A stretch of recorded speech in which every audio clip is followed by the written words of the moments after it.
is the best to ever fight in a fight, period, ever. Jon Jones never got along outside of the cage. We've had a horrendous relationship for 16 years. Everything exploded when Jon's massive $30 million PFL contract became public, leaving Dana scrambling for answers. Being the greatest of all time doesn't mean you get $30 million. This story goes deeper than dollar signs. It's about backstabbing, envy, and hidden truths that threaten to unravel the UFC empire. Here's the real story. The game-changing contract drop. Jon Jones just inked a deal that threatens to dismantle everything the UFC has built. $30 million professional fighters league. Dana White completely sidelined. Think about that for a moment.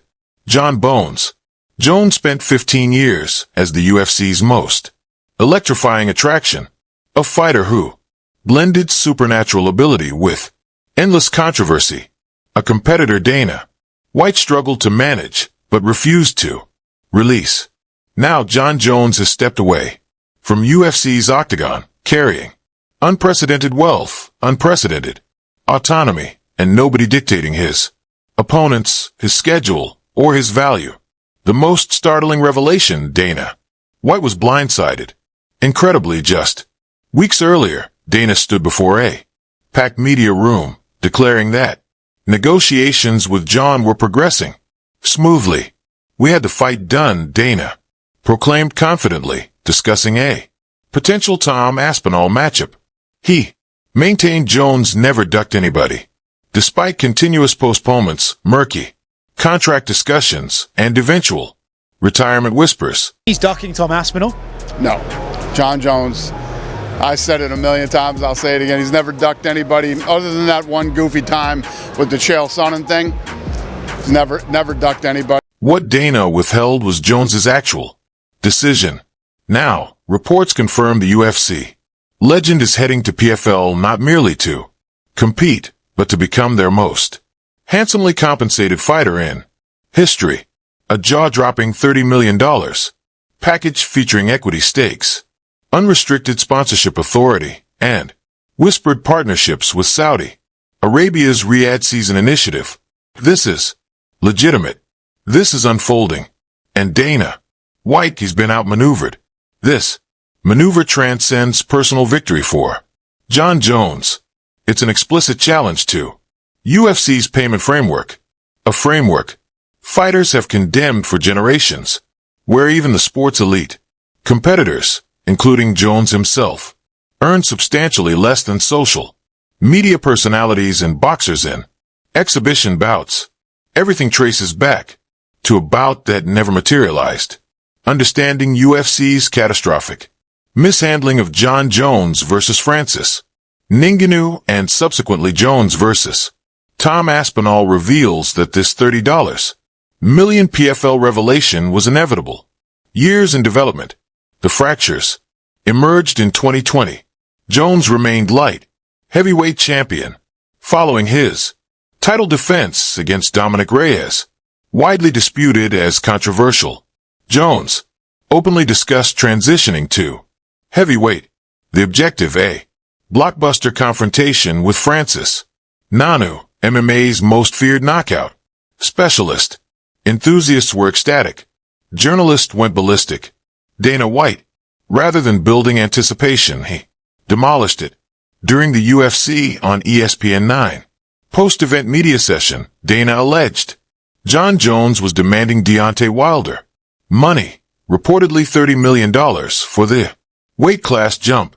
I'll quote him, and what he had said to my lawyer, Dana informed reporters. He wants what Deontay Wilder will pay. Jones erupted within minutes. He flooded Twitter, denying Dana's claims completely. He didn't merely contradict. He accused him of fabrication. In Jon's statement, "Don't be a liar. I never asked for Deontay Wilder's numbers." Then, with composed confidence, Jones countered, "How about since Deontay is making $30 million, we settle for half of that?" Jones even dared Dana to publish the private communications between himself and UFC attorney Hunter Campbell, establishing who truly distorted facts. None of it mattered. The showdown died. Jon Jones's faith in UFC died with it. He surrendered the light heavyweight championship. He announced his departure.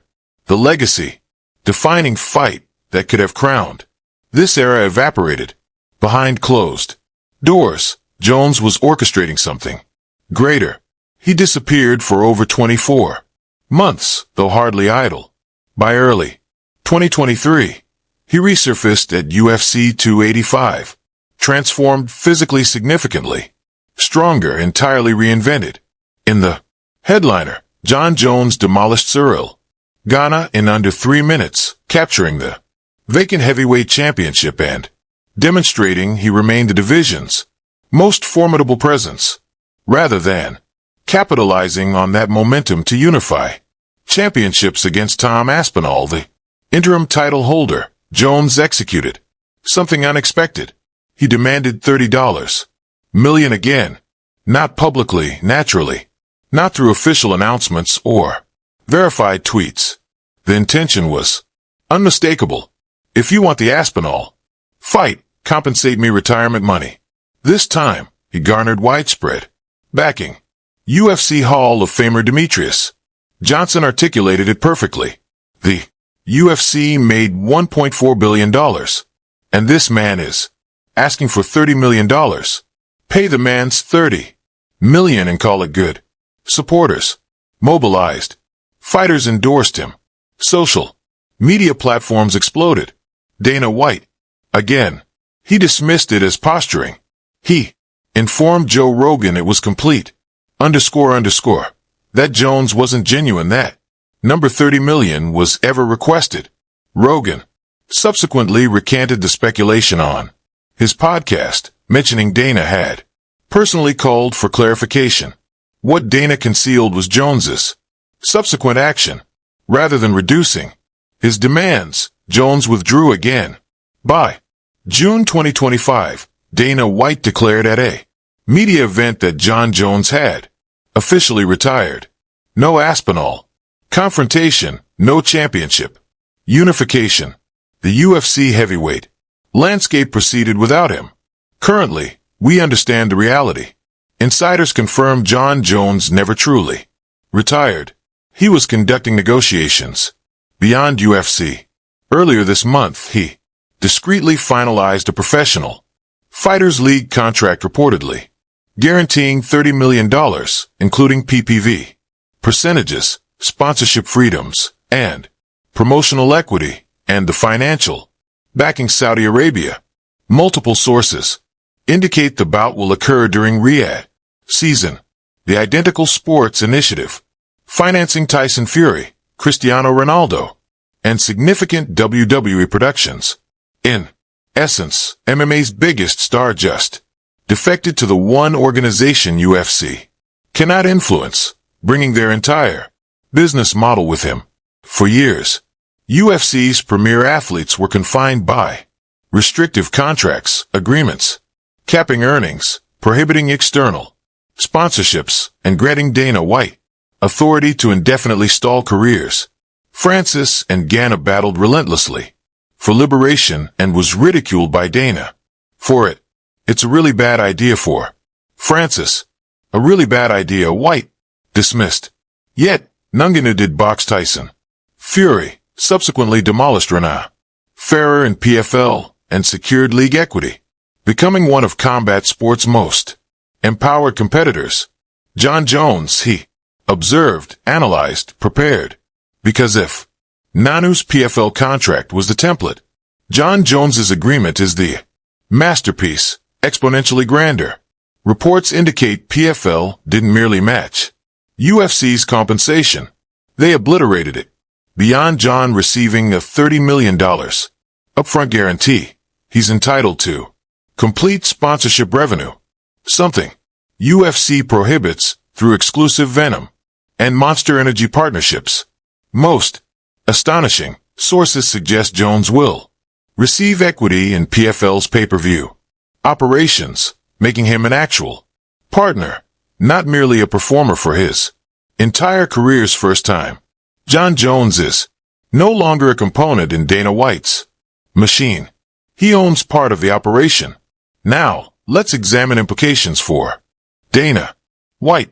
UFC cannot tolerate precedent. They recognize if Jon Jones can depart and earn more elsewhere, additional fighters will follow. Already, speculation suggests other dissatisfied athletes, including top 10 competitors, view PFL's Saudi connection as their golden opportunity, especially after Nanu's revelations about UFC finances. He described how fighters living paycheck to paycheck, earning $50,000 per fight or less, are in no position to turn down contract extensions even when they know they're being undervalued. I mean, you're kind of like broke. You're struggling, and then you're seeing your next fight. Okay, 50,000. You have to pay this and pay that, and get away with maybe 20,000, and you have to pay your loan and all this stuff. When Jon Jones announced his transition, Dana White vanished. No press statement, no social media post, no damage control. PR response, complete silence. This transcended money. This was about dominance. In UFC, Jon had zero input regarding opponents, event venues, even weigh-in schedules. Now under PFL's Saudi-supported structure, he dictates terms. One insider claimed Jones's inaugural PFL appearance will be part of a Riyadh season co-promoted event with Saudi government funding global broadcasting, potentially including Netflix, which Dana White recently mentioned as UFC's potential partner. Visualize that. Jones competing in an Arabian palace under his personal brand against his chosen opponent on a platform reaching 260 million subscribers. Dana White powerless. This maneuver didn't merely disrupt UFC's business structures. It demolished the illusion they monopolize greatness. Truthfully, Jon Jones embodies greatness, regardless of personal opinions. No fighter has dominated across multiple generations comparably. His record includes legends like Daniel Cormier, Leo Machida, Shogun Rua Ver, Belfort, and recently Cyril Gunn and Stipe Miocic. Dana White once proclaimed him the best to ever fight in a fight. Period ever. If he's genuinely the greatest, why wasn't his compensation reflective? Jon Jones risked his mental health, physical body, and public reputation for this sport. He fought Earth's most dangerous competitors while earning less than Logan Paul earned in a single boxing exhibition. He represented UFC through arrests, lawsuits, paid suspensions, and comeback stories. And now at his career pinnacle, he's finally receiving appropriate compensation. What happens next? That's Dana White's greatest fear. Jones's first PFL opponent isn't merely another contender. Speculation suggests PFL is arranging a cross-promotional mega fight, possibly with Francis Ngannou or another former UFC legend turned free agent. Whispers mention Jones fighting in Saudi Arabia under Riyadh season as part of a trilogy production featuring boxing, MMA, and jiu-jitsu combined. Consider Logan Paul versus Nate Diaz, Francis Ngannou versus Renan Ferrer rematch. Then Jon Jones headlining everything, and who receives nothing. Dana White, the worst aspect. For Dana, this isn't about legacy anymore. It's about control. Jones and Ngannou represented the two greatest threats to UFC's compensation model. Both departed. Both discovered greater financial opportunities. Now they're proving in real time that fighters don't require UFC to achieve stardom. That's the revolution. That's why Dana's silent. That's why upcoming months are critical. Will additional fighters follow Jones to PFL?